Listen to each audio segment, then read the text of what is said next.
Welcome to the Java Design Patterns course. In this short lecture, I will explain how well this course is organized so that you can make the maximum out of it.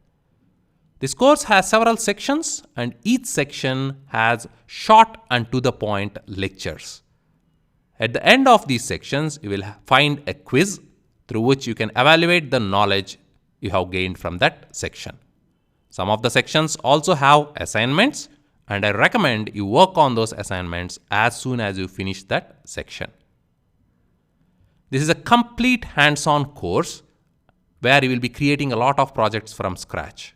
And to do that, you should install JDK as well as the Spring Tool Suite IDE. Spring Tool Suite is an IDE built over Eclipse. So if you have used Eclipse, it is very easy to use STS.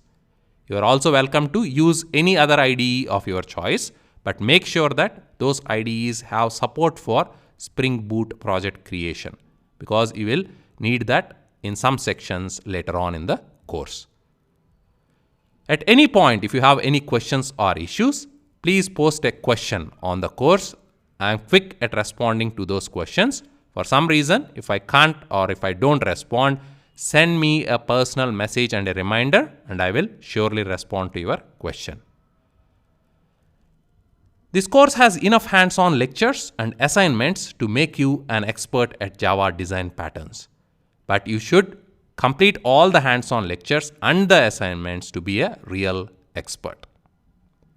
I'll be continuously updating this course with more design patterns. This course currently contains all the important design patterns in core Gang of 4 patterns as well as the Java EE patterns. But I'll be adding more to the course and also upgrading the existing ones as required based on your feedback.